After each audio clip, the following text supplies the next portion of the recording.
সবার টেনশন তো খালি হুজুরদেরকে নিয়ে, কখন জানি আবার জেগে যায়। আর হুজুররা জাগলে গোটা দেশে জেগে যায়। কে আছে থামাবে? একবার যদি জাগে ওরা চিন্তা করে, একবার যদি জাগে ওরা চিন্তা করে, তখন থামানো তো মুশকিল হবে। এর চাইতে মামলাগুলো থাক, হাজিরাটা যেটা না দেখ, ঝামেলা টামেলা না করি, মামলা থাক, গলায় কাটা থাক, যাতে করে আবার বেশি ঝামেলা করলে আস্তে করে খোঁচা একটা মেরে ঢুকিয়ে দিতে পারি। আবার ঢুকাতে কি লাগবে? খালি একটা সাইন হলেই চলবে, আর কিচ্ছু না। আরে কারো মৃত্যুতে যদি ইসলাম থেমে যেত, আল্লাহ নবী চলে যাওয়ার দ্বারা ইসলাম হারায় যেত, খুলাফায়ে রাশিদিন যাওয়ার পরে ইসলাম ধীরে ধীরে বিকৃত হতে থাকতো। বাস্তবতা হলো কারো মৃত্যুতে ইসলাম থামে না, কারো পরাজয় ইসলাম দমে না, কারো জেলবন্দি হলে ইসলামের কোনো ক্ষতি হয় না। আমরা সব হুজুরও যদি এক সেকেন্ডে শহীদ হই, আল্লাহর কসম তার দিন কখনো থেমে থাকবে না। কারণ দায়িত্ব নিয়েছেন আল্লাহ।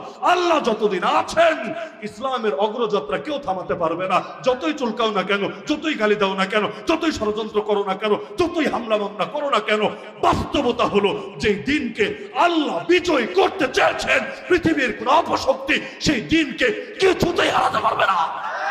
মামলায় জামিন, জামিন, জামিনে থাকলে জামিন বাদ দিতে কি লাগে? জাস্ট একটা নতুন অর্ডার জারি করলেই তো চলবে। অথচ এই যে এত বলে না হুজুররা উগ্র, আমি চিন্তা করি বাংলাদেশে হুজুর অন্তত 1 কোটি নাই।